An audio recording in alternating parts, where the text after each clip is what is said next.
Alright, we've got enough of this set up that I can begin to actually do the stream. Sorry, my room's a bit of a mess. I moved to this new apartment in the last, couple months, and I'm still setting up the art and doing all that, getting my workspace set up with my glass and everything. Make it a little easier to hear me. So that's what I've been kind of doing in my own personal time. The point of this stream is I am just sharing some of the techniques and just making stained glass lamps and chilling. And if anyone wants to talk, I've got the chat open. But yeah, live on Twitch, live on YouTube, and gonna be making a lamp today, or at least starting to make a lamp. And yeah, so let's get going. I'm gonna move the camera so that it shows the workspace a little better. It's gonna be pointed down.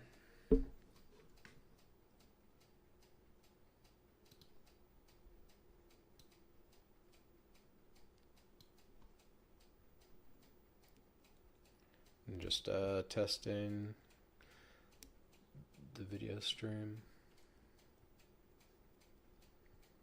Okay, cool.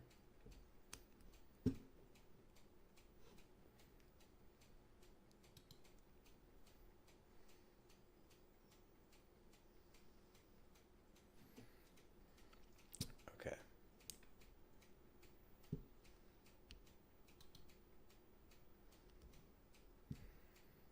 Got views on all of the chats. That's good.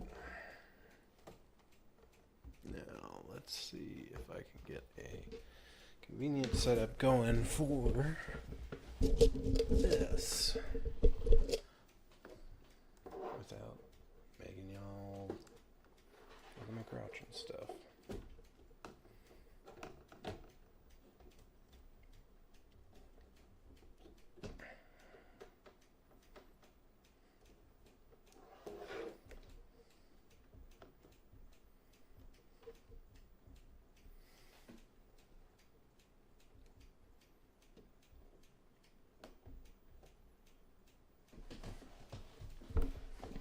Looks about right.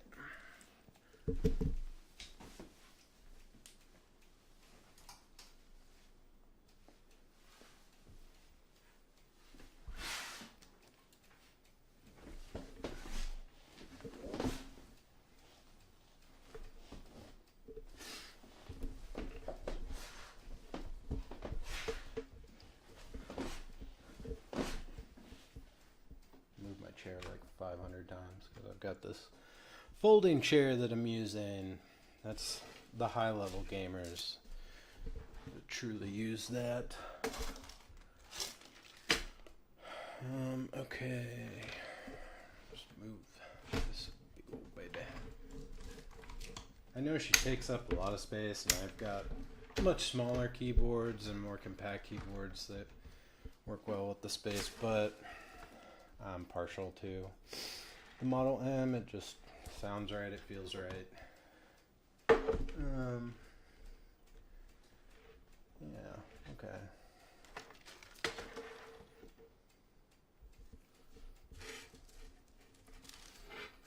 So,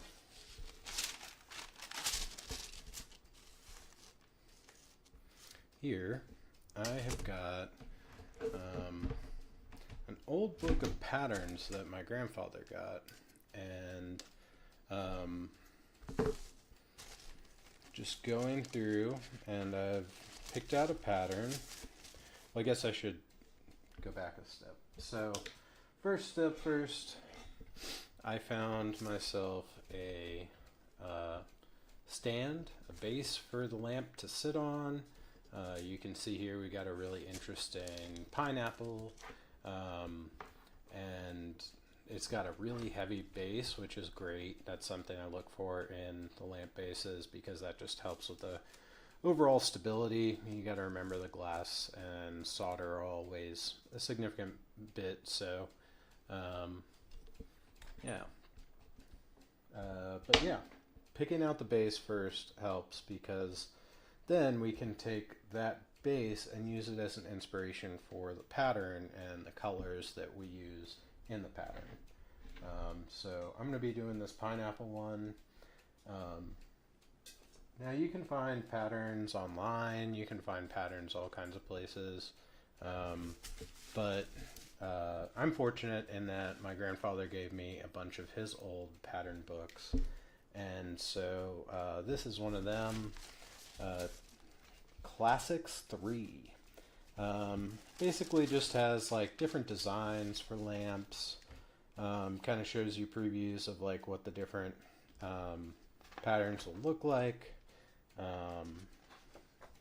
And with some of them you've got options for like multiple numbers of sides, which is really interesting.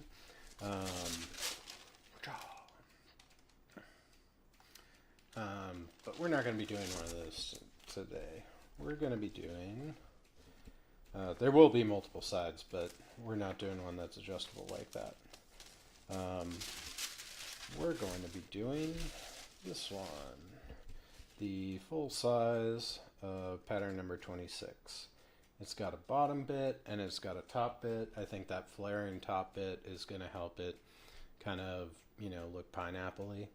And the height on the lampshade is such that it's going to, on the actual lamp base, I know that the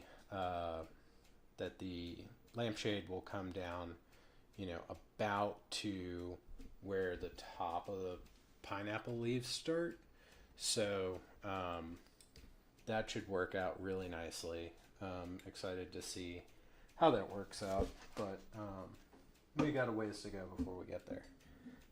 So first things first, I just cut myself up a piece of trace paper, and I'm going to be just going through and tracing this. I'm going to use a brush pen.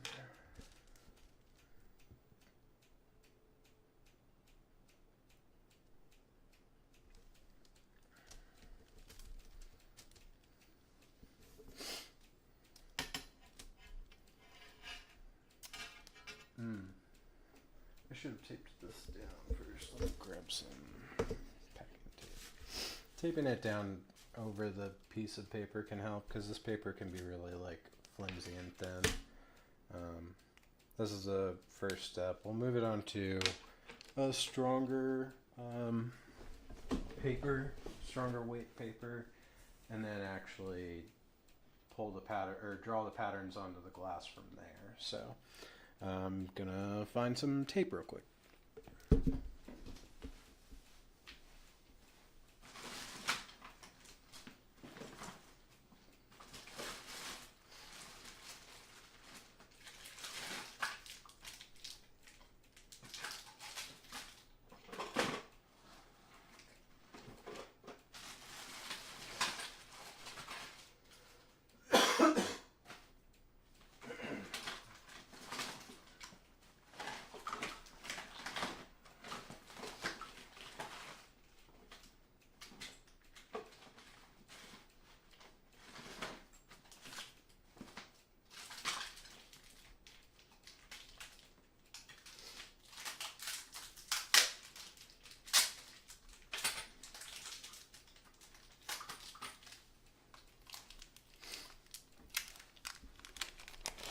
Alright, it's a little used tape, but we don't need it to be crazy strong or anything. It's just holding down some flimsy paper.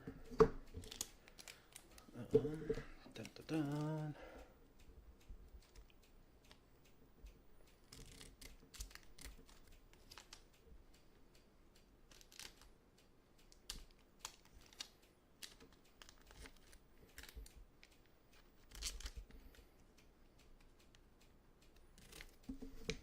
Should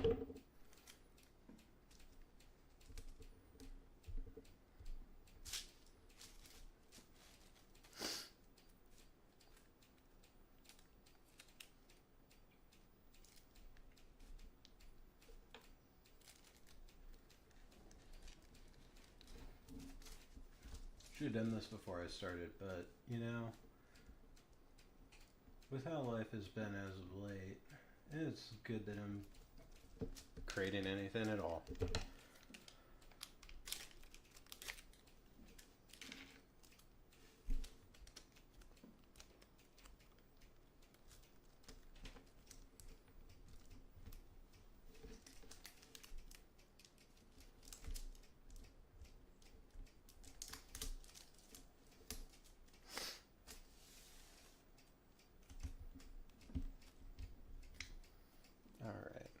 So, that should be it for the scissors. Now we're gonna go on to using a ruler's help. I thought I was gonna use pen at first, but actually, fuck that. Rather, I really like these pens. These, if you've ever used the Pigma pen series, I think that they're really quality pens. This one's the brush tip though, and sometimes that can just be a little too artistic for trying to get straight lines onto paper. So gonna go to the good old Sharpie and get it going.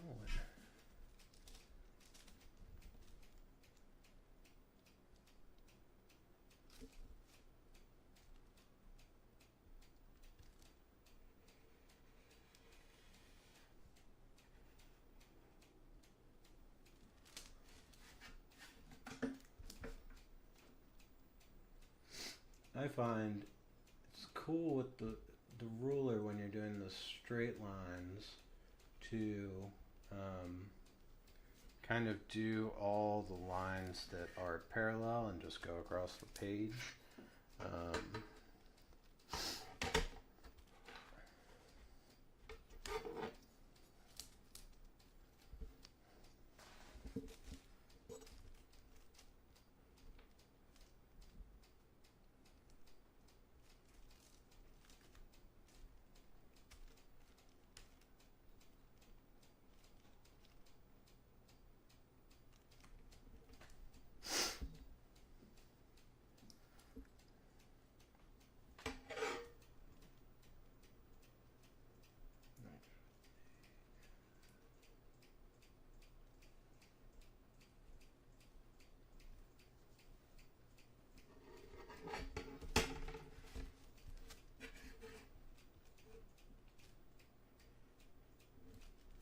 Gosh, I love good storage.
Okay, I think that's all the actually like straight lines in this one.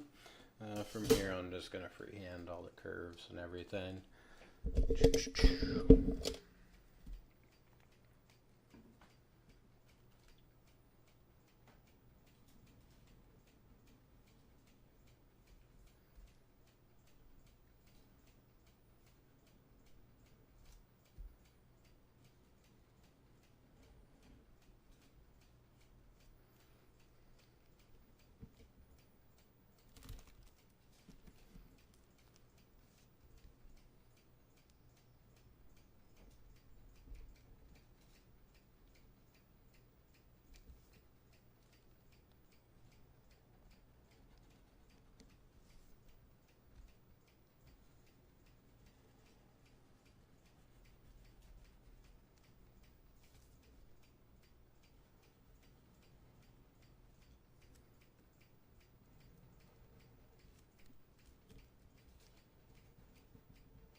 So this we're doing based off of a pre-existing pattern, but sometimes for some pieces, it can be really fun to make them custom, and so for that I'll go in and on my iPad use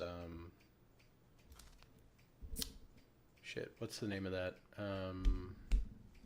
Procreate.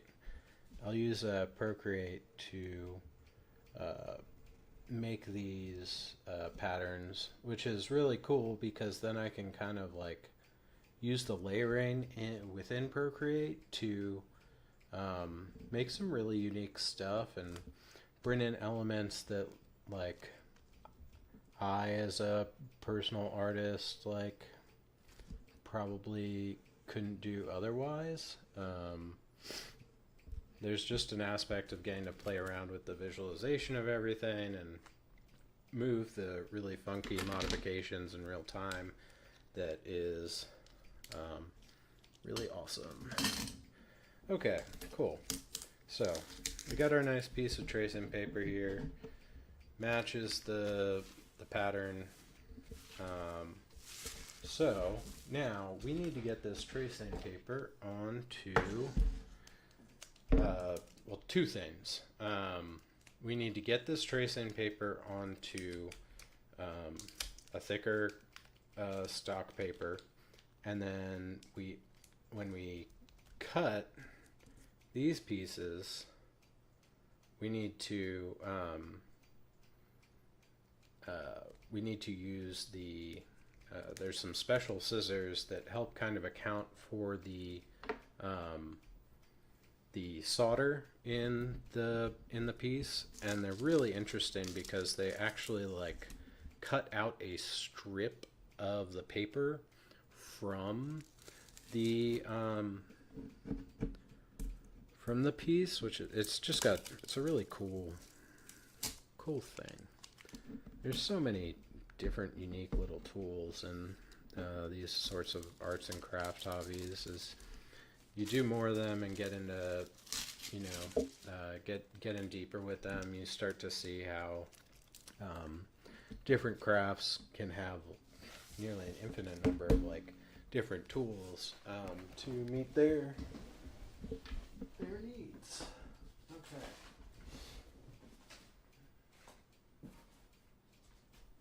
That paper's a little too thick. I should have found this paper before I started streaming. That's okay.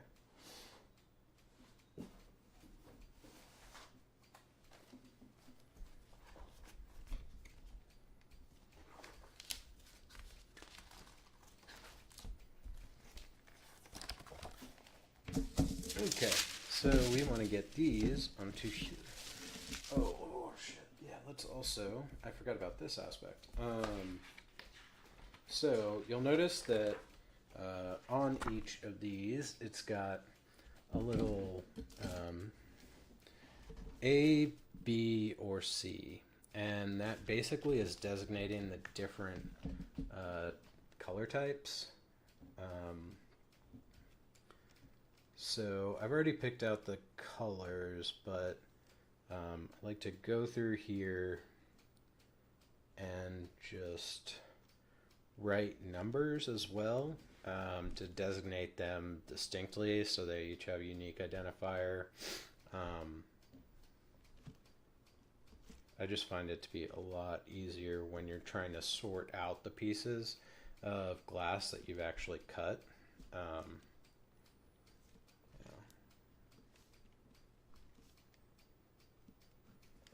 So, got those marked in the book now, and I will add them to the trace paper.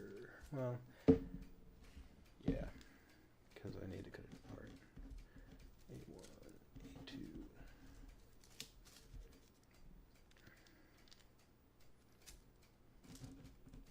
A5.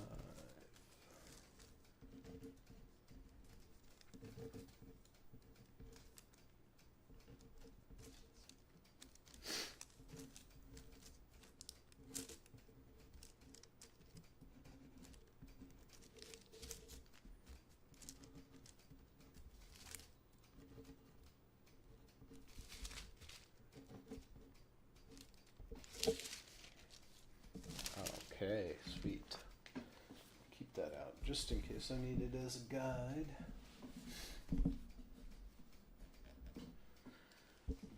All right.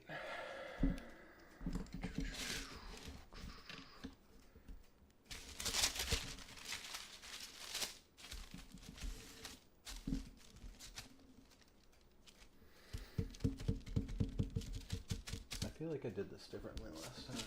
I'm having trouble remembering. There we go.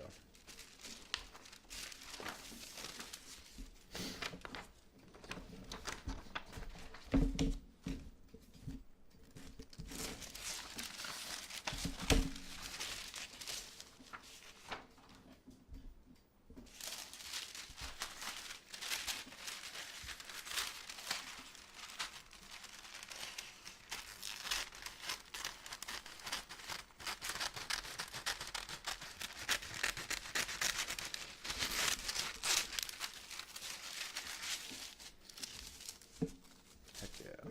There we go. Alright.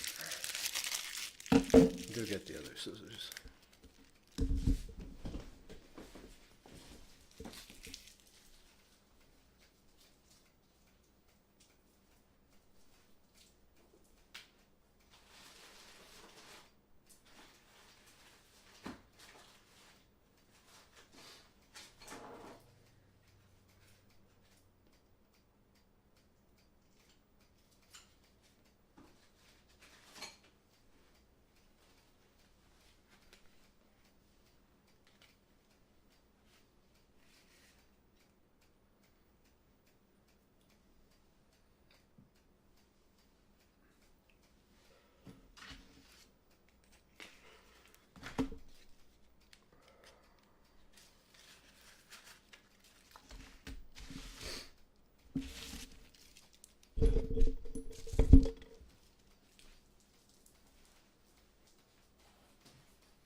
All right, I'm back. Cool. So here are two examples of those scissors I was talking about. These are the ones we'll be using for this one. They're called lead shears, and if you can see, there's the cross scissor actually goes into there's two, you know? So when this one blade goes through the other two, it cuts out this thin strip that helps leave more room for the solder. This is a similar set of scissors, but it's much thicker, and that width is usually more intended for when you're doing the zinc they sort of look like, I can't remember the name, but they look like little I-beams. That's kind of how I've always viewed them, as they're little construction worker I-beams. So this will be interesting as you... Alright, actually, For the outer perimeter, I can just use regular scissors, which are a little faster just because that little strip of paper tends to kind of get in the way, and they're funky scissors, you know, so they cut funky. Otherwise, they wouldn't fulfill their duties. Be false advertising.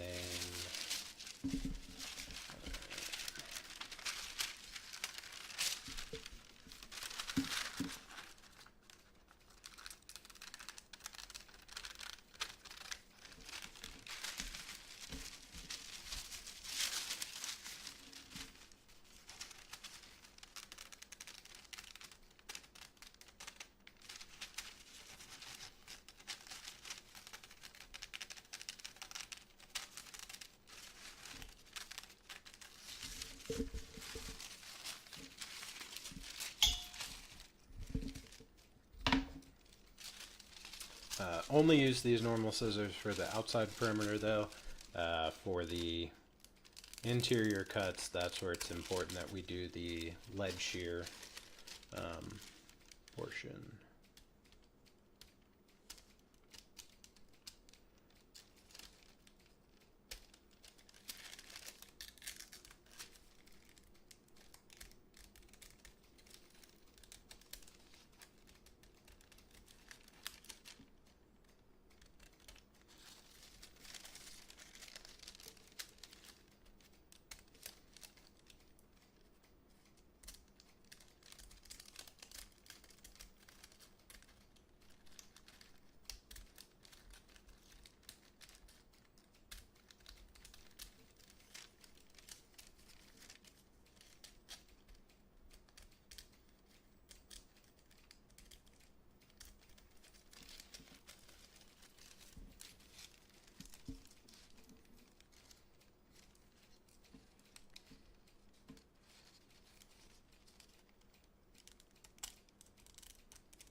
I feel like these curves are what really make a piece, so I try to, you know, just be calm, smooth, intentional, deliberate with my cuts here.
Basic shape. Now we'll switch over to the from the basic scissors to our special lead shear scissors, so you can kind of see the difference between them there.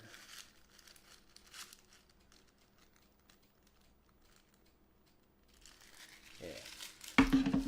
Doo-doo.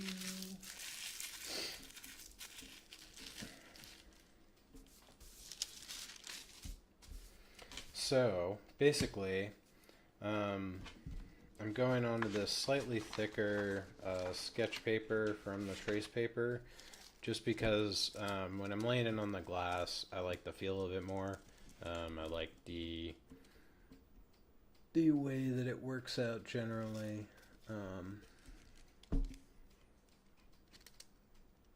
Yeah. So when you're cutting with these scissors, you kind of want to line each of these blades on the shear so that they're on the outside bits of the black line that you're cutting. And then you'll see how we kind of like cut out the Sharpie from there. So that demonstrates like having, you know, that demonstrates sort of how, and you can see it here in the scissors, how it cuts out this tiny little strip. That's really cool.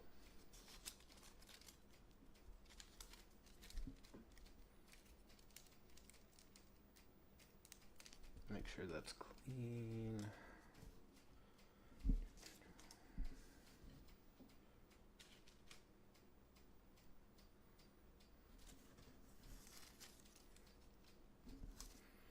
And this is going to be, it's going to become readily apparent pretty soon here why I decided to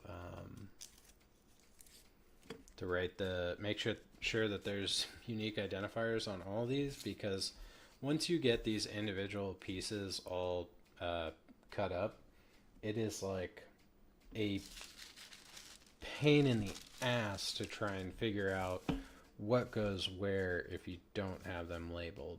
And since so many things in stained glass panels are symmetrical, you know, you could be right or wrong or both, you know? So, yeah. I like to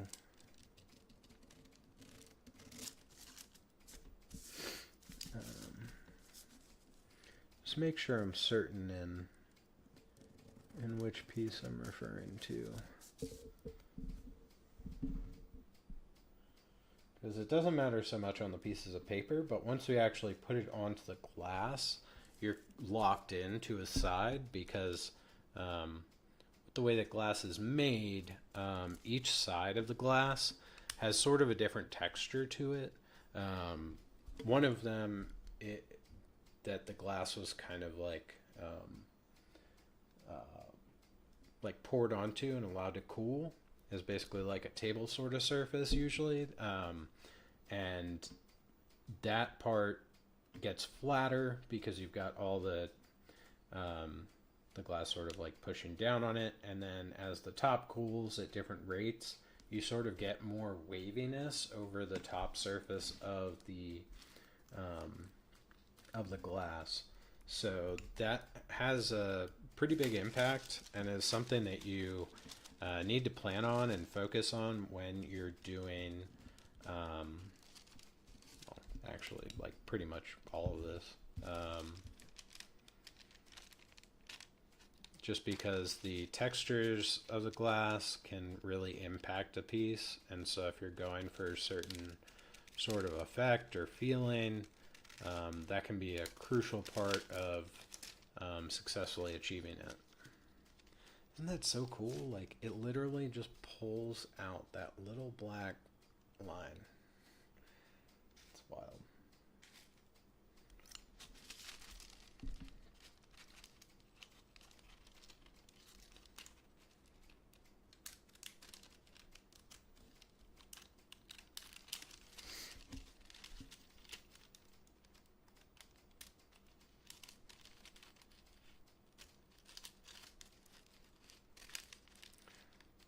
These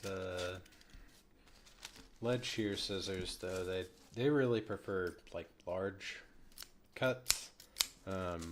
Doing some of the like curvature on some of these cuts is a little, you just got to be really mindful.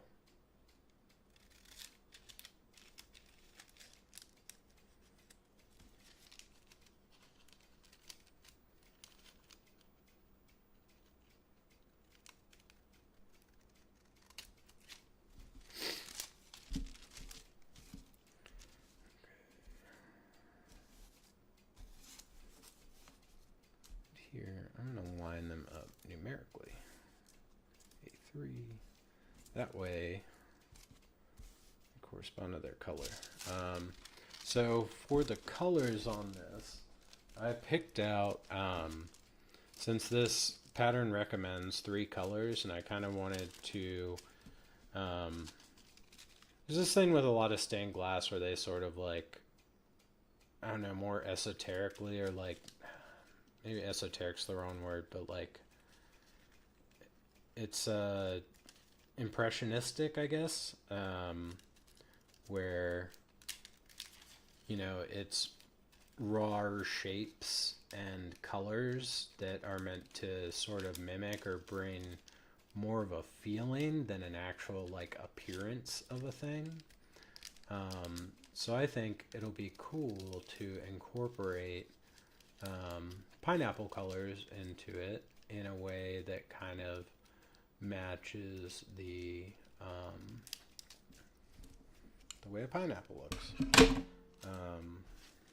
So the way I'm going to achieve that is these 2 panels are going to be entirely like yellow. Think of like, you know, just like when you open up a pineapple and you're really eating it and it's like awesome.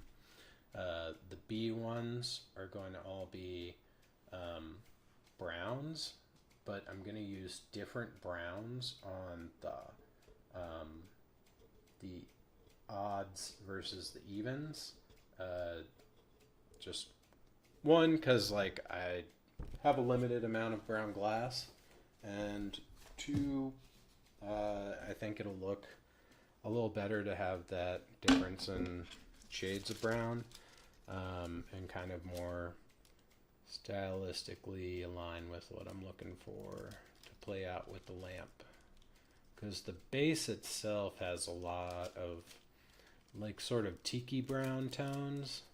So for the brown tone I'm bringing into the lampshade itself, it's actually a bit of a darker brown. And so that should be an interesting contrast of like the darker brown being behind light. So it's, you know, backlit and it could look brighter at the end, you know.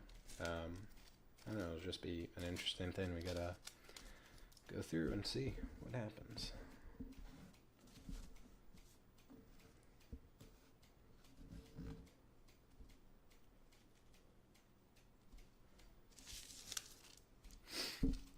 But we're basically making these patterns on slightly sturdier paper because we need to make them 4 times. That way we get each side of the lampshade.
Let's get some music going before this next bit.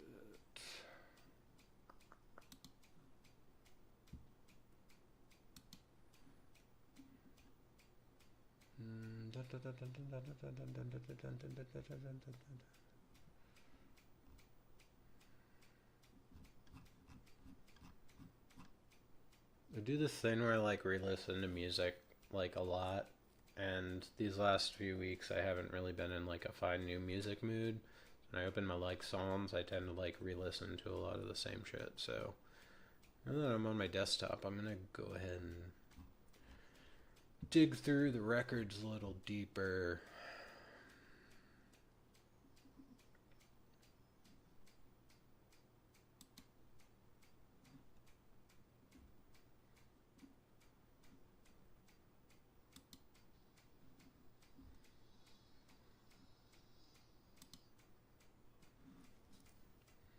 Yeah, that'll do. That'll do, pig. That'll do.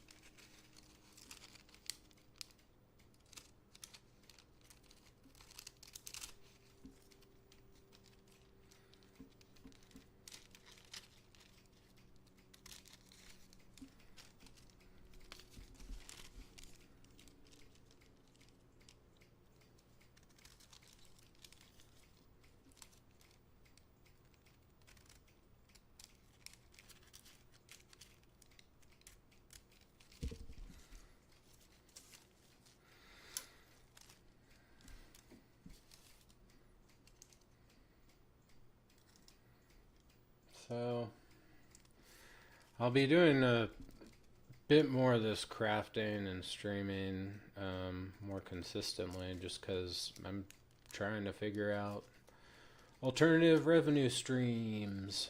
And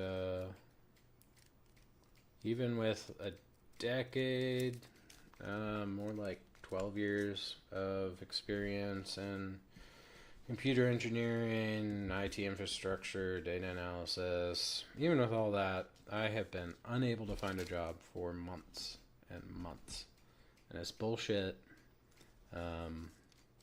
Modern capitalist America is constantly working against its own interests. And me going unemployed like this not only has a very real impact on my physical, mental, and just overall well-being, but it's also like a waste of perfectly good human resource. I've got all these skills and I've got nowhere to apply them. But I don't want to go homeless, so since I haven't heard from anyone, I am starting to just figure out other ways I can make money, because I think it's time for me to sort of step a little bit more away from all of that corporate life sort of stuff and really dig into building my own business, creating things by myself and then selling them of my own merit. I don't know. Such weird times. Okay. So, we've got all of our pieces cut out now and laid out. Real convenient to everything. So now we're just gonna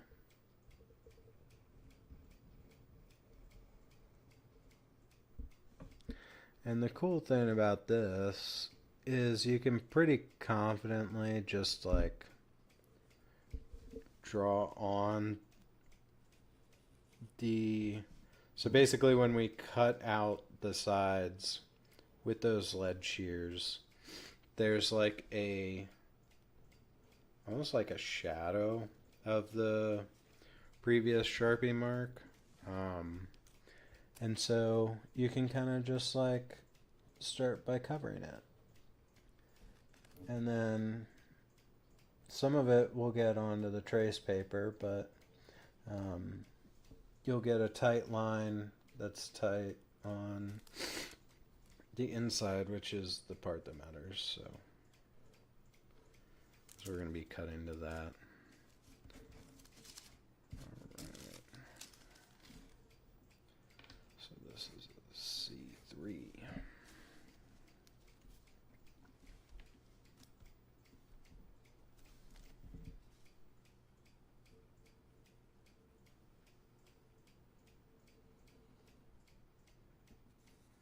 doesn't really matter if the outside portion of this is kind of sloppy.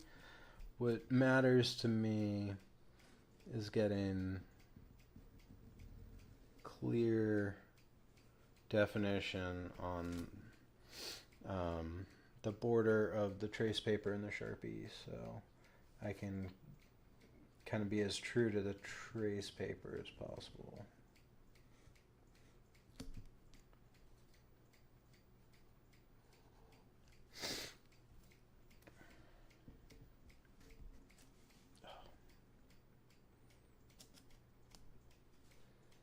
Yeah, it's a smart idea to tape things down, but I'm in a I'm in a state, I'm in a mood, so I'm not gonna do that.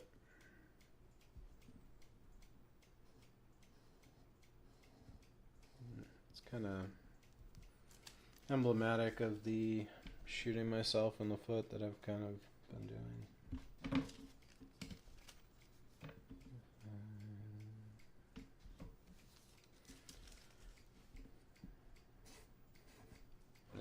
These might look like way scrappier than than the trace paper, but you just gotta trust the process. It's gonna come out a-okay.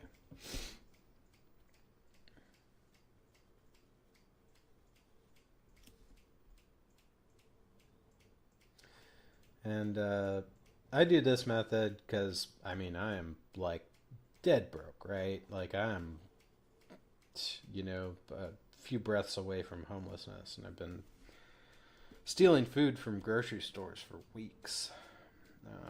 Now I'm just like too depressed to really even do that, so I'm just rolling with it.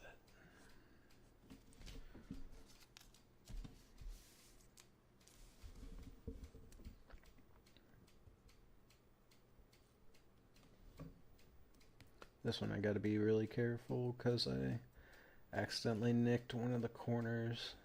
It's still attached, so I can get a good trace out of it, but if I am not mindful while I'm getting that trace, then I could fuck it up. There we go. Dun, dun, dun.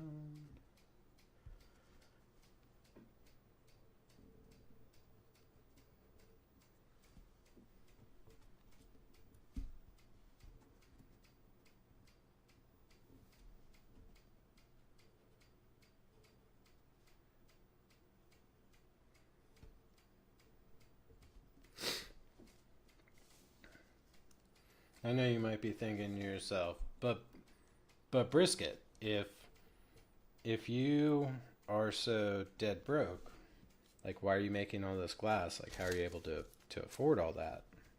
And I will tell you, it's because my grandfather, who did stained glass for like 30 years out of his own house and own accord, um, left me like all of his glass. He's in his early 90s now, so he just can't really work with it all anymore. And so I've been very fortunate, very blessed to get a bunch of glass from him because glass nowadays is expensive.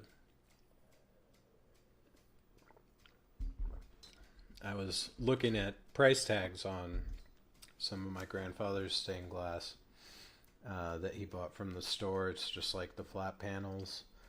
Some of these flat panels, $2, $3, $4, and these are panes of glass that are 12 by 18 and bigger.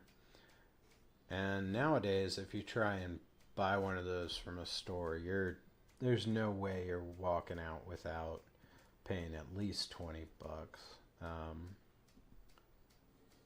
Which just overall makes the whole hobby a lot less approachable because you can't really get as much glass to play around with, which is really fucking silly because like glass is just like sand, right? Like I don't know.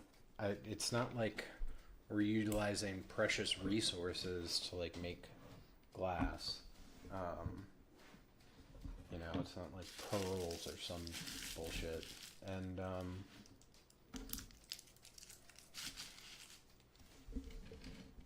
I don't know. It's emblematic of most things in America right now, and just the way that capitalism is demanding increase in prices, and the bourgeoisie is trying to oppress the working class by keeping us all broke as fuck.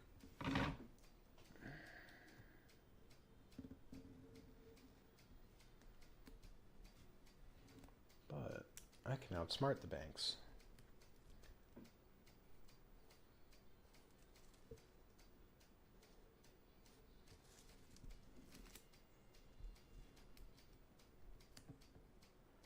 You may be wondering, Brisket, how would you outsmart the banks? Well, simple. You don't play their games. You start to build up more support networks with real people. You barter things.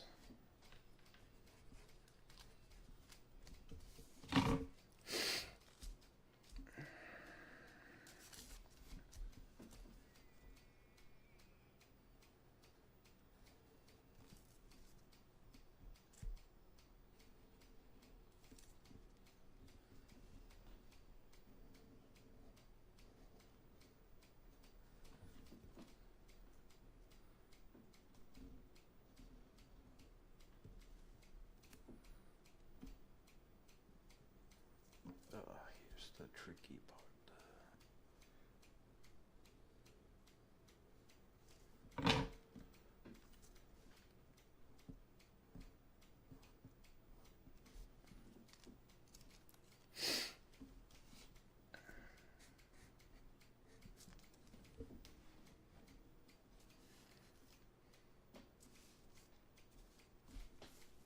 That way these two can get a little bit more space. Yeah.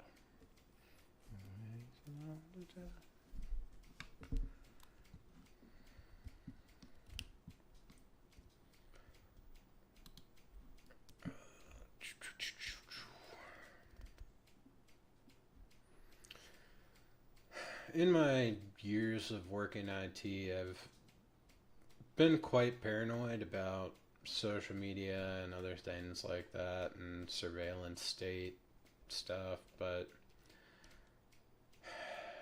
I'm kind of just tired and don't care anymore. So and I think it's like important that we talk about all of these things, and that the like fear state is unproductive for society. So at least unless you're part of the bourgeoisie ruling class who's trying to control everyone, because fear is a mechanism of control. And I'm not gonna succumb to that bullshit.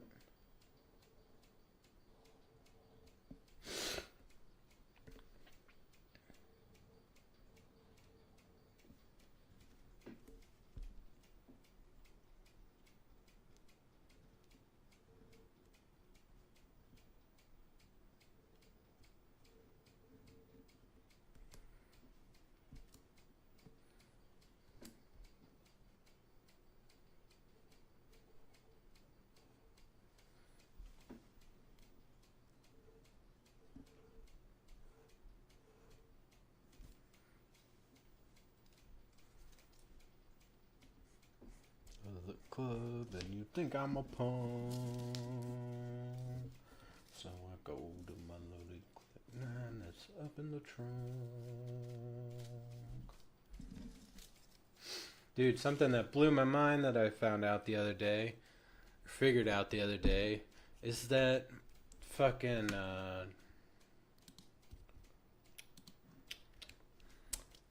on that song that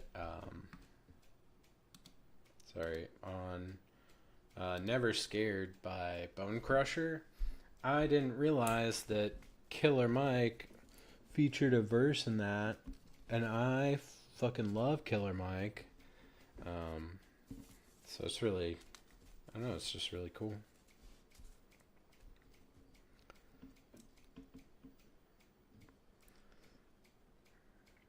Do I cheat? Yeah, let's cheat a little.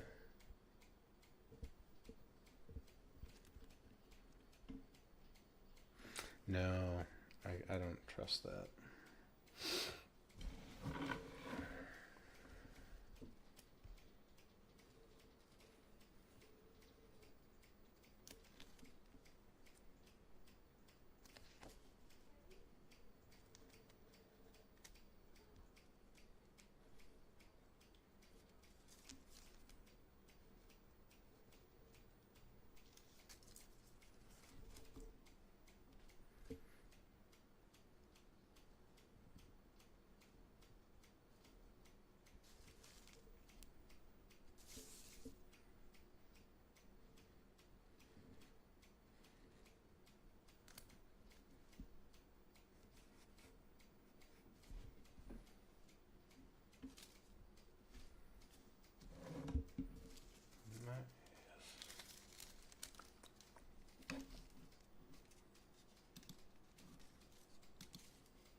The trace paper is just really flimsy, so you gotta.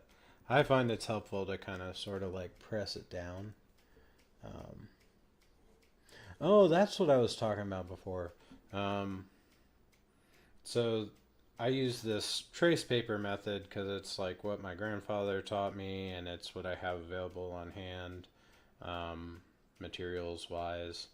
But I've seen some really cool thing from some uh, more modern stained glass artists where they use things like crickets, like the crick cuts or whatever, those little printers, uh, and they'll digitally design the pattern, like I would in. Did I lose a thing? Where'd the other one of these go? Is my DD showing? Shit. And those crickets are really cool because they will have it cut out the patterns and they'll have it cut it out on sticker paper. So then they can just take the sticker paper, stick it on the glass, and you're solid. This method is not as dependable for some things, just because, like, when they're doing that with the sticker paper, it's like physical paper on there. But when you do this trace method, we're taking these stock paper patterns and with Sharpie drawing them onto glass. So once we get to the point that the glass is cut and we're starting to grind it into finer detail and smoothness, that gets to be an issue for as far as like accuracy, because the grinder, you gotta use a pretty healthy portion of water to prevent it from, well, just to make it work and act as a lubricant while it grinds the glass. And that grinding and that water washing around just eat off the Sharpie on the glass. So if you're trying to like finesse a portion, it can get really difficult and frustrating, and you gotta sort of like go back and forth with comparing the glass piece to the stock paper piece. So even after we've traced and cut the glass pieces, we will not be throwing out these stock paper pieces.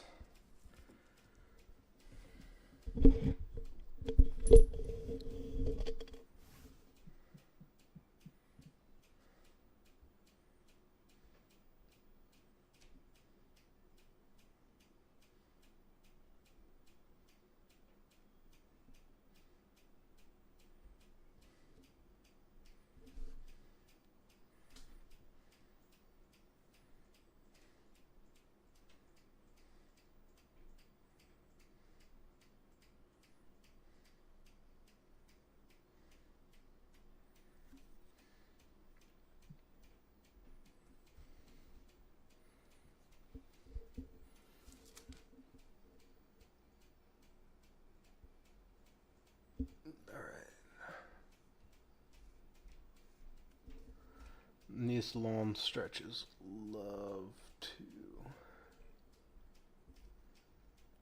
play around, so I find it is helpful to sort of make sure you're holding down both ends while you go about drawing this long line.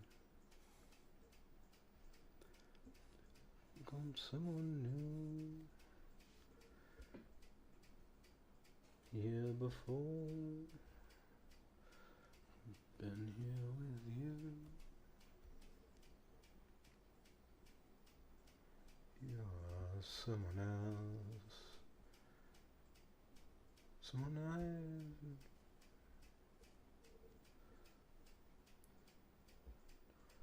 me wasn't you.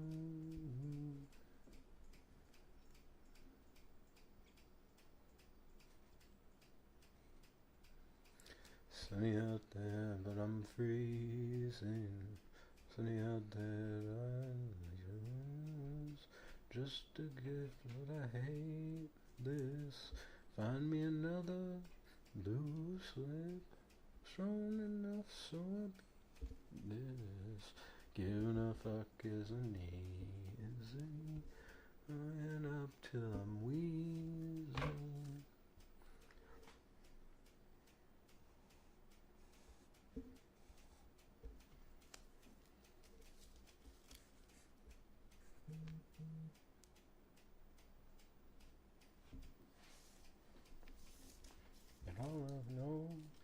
And after I've done a pattern, I personally like to take all of these little pieces and both the trace and the stock paper and just put them in a little plastic baggie, write on the baggie what the pattern is, and that way if you ever want to remake a pattern, it's really easy, save some time, because as you can see, like what we're an hour or so into this stream, so you know it does take a little bit of time to even just like start getting ready to get started actually cutting glass.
Yay!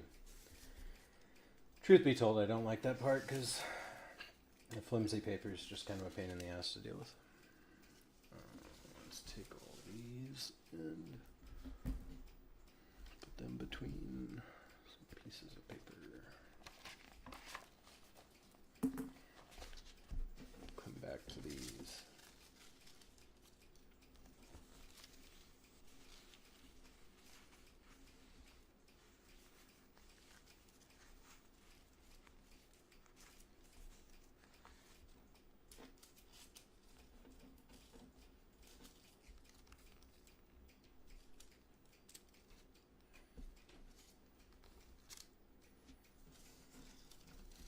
But yeah, I've been trying to figure out how some of those artists have been setting up their little Cricut setups, but I've never actually used the Cricut machine, so that's made it a little difficult to actually play around with that.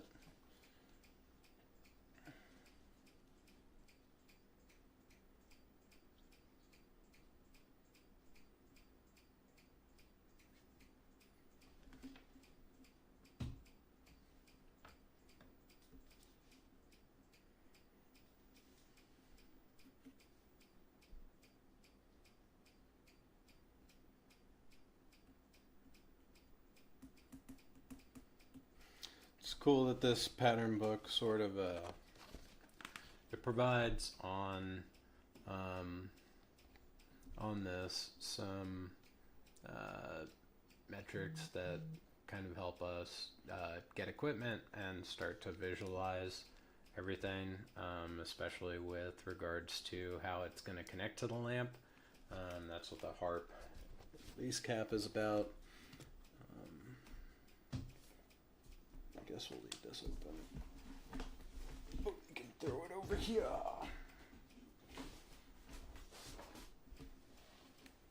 Okay.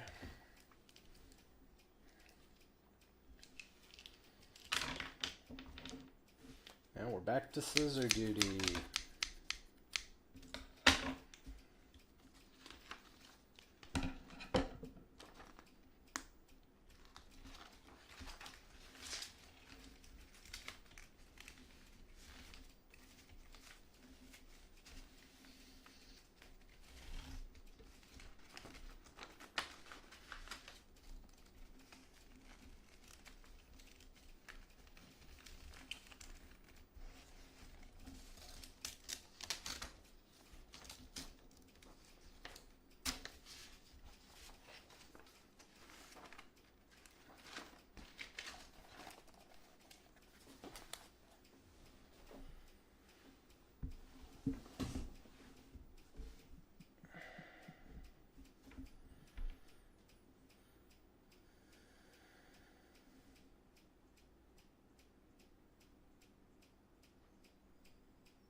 Let's start just by kind of breaking this up into smaller pieces of paper.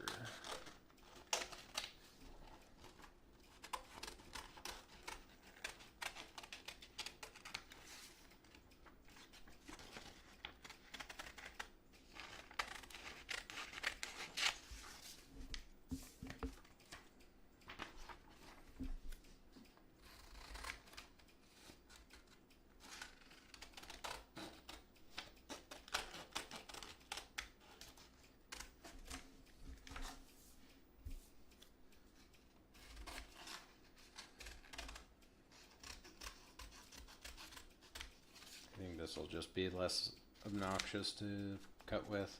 You don't really have to do this. You could just start cutting them out one by one, but yeah. And now, as I'm cutting these, I'm trying to keep on the inside of the Sharpie line.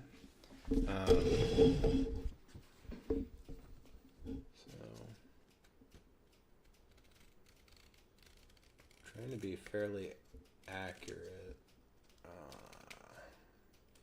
to the inside line of the Sharpie, because with the first trace paper cut and using the lead shears during that portion, now we know that like this inner size is what we should be looking for, so that the pieces get a smooth fit and there's still space for the solder to work its way in between the glass.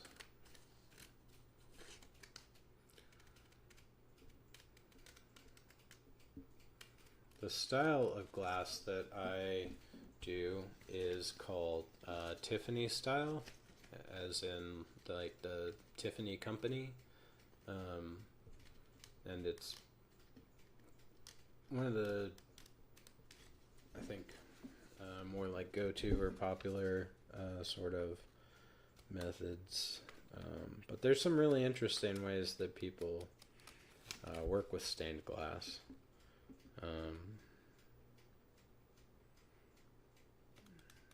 I feel like we're learning all the time, so who knows what new methods or techniques might be developed.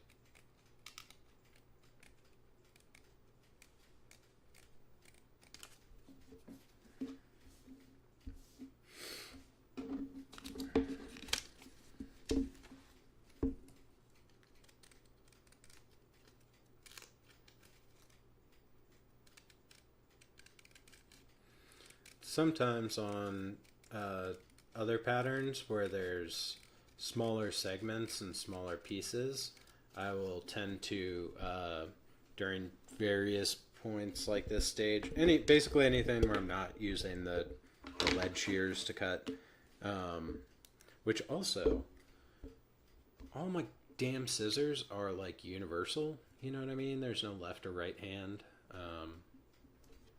That's what you get being a non-binary person. You just wind up subconsciously purchasing things that align with both in not just gender, but many avenues of life.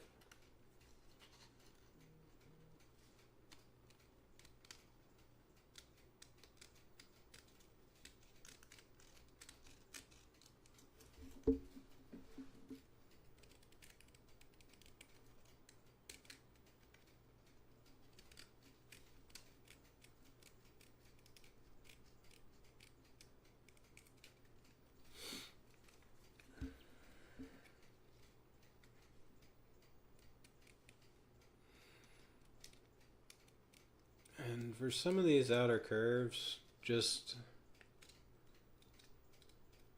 if something doesn't look right or it feels wrong, then you can always just like make little slight modifications to it and everything. Because it can be tricky to get some of these curves smoothly curved out.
A1, A2,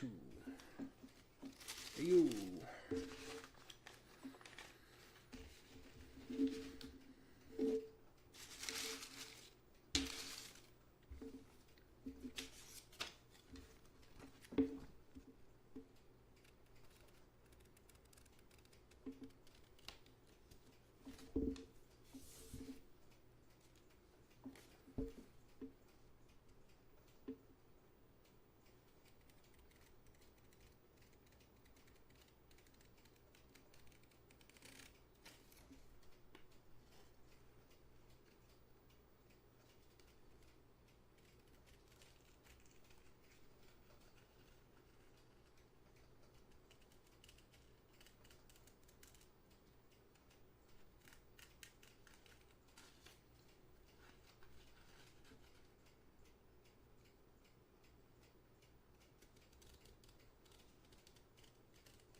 There's my little kid and wife, and there may be someday, maybe somewhere far away, and in second, look at me and say,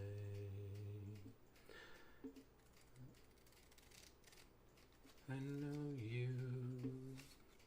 You're the one I waited for.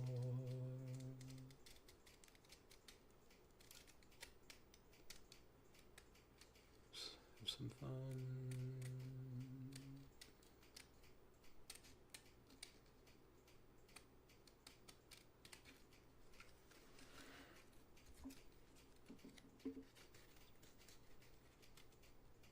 It's precious.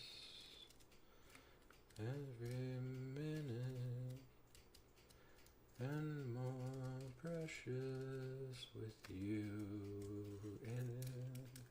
So let's have some fun.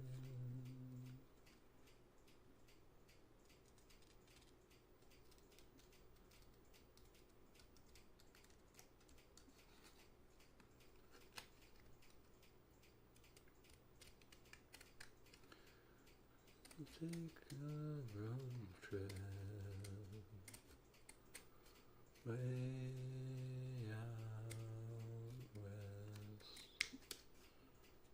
Oh, the one.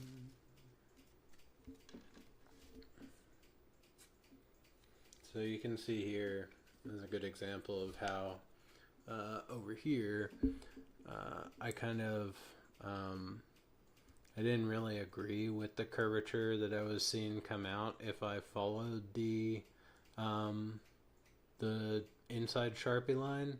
So I cut into the Sharpie, and that kind of helps me remember that, okay, like this is extra from the pattern. So if I cut this and then it winds up being too big or not working out or something like that, I'll have that visual reminder, but also I'll kind of know how deep I can go into that without messing it up.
Getting there.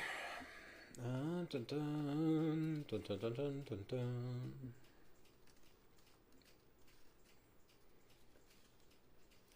Oh, that's another modification I'm making on some of the B panels that are going to have the brown. Um, yeah, utilizing two different types of brown rather than just keeping it the one color. I think that'll align well with how pineapples actually look in a more, impressionistic sense.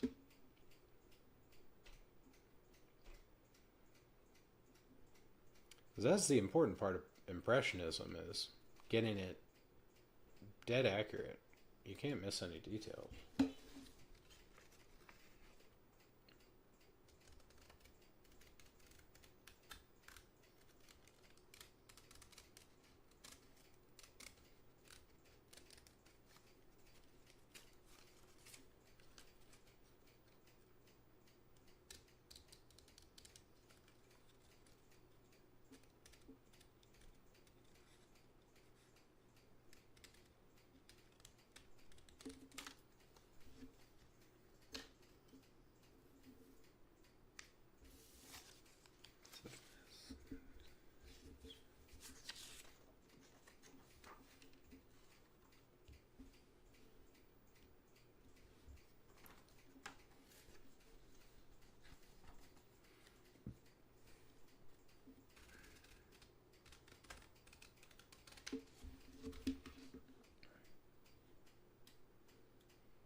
3, 4, 5, 6, what's the morning? Push it, push it. Now let's do some Amigo the Devil.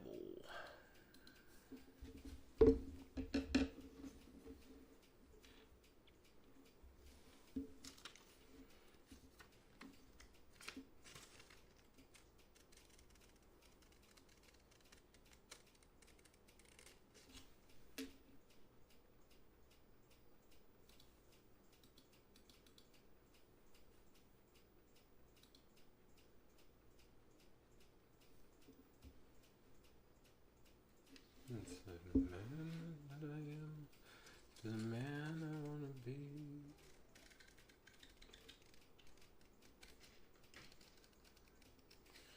There's the distance I need.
Can't have y'all seeing all the bitches I'm texting.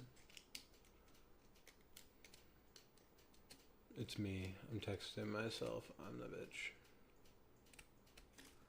Haha. Boom. And there we go. We have got a full pattern ready now. So, we can kind of just roughly...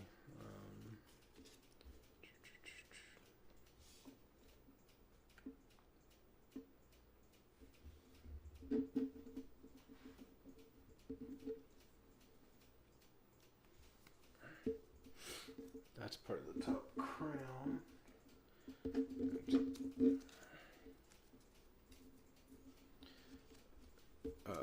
So A1 and 2 are part of this top crown part.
God of time, who knows that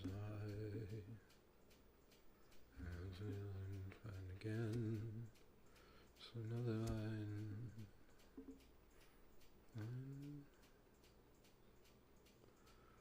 Line. Just hang up.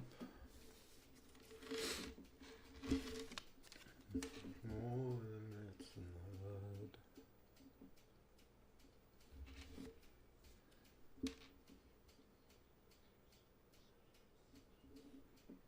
Cool. So that looks like it worked out pretty well.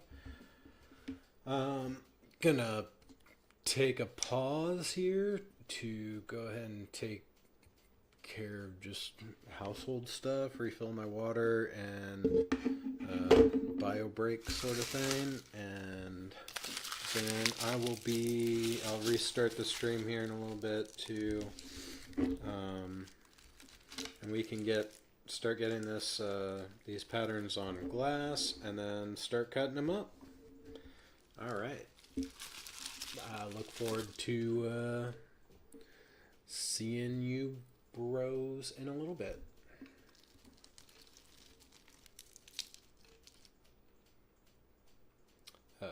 OBS.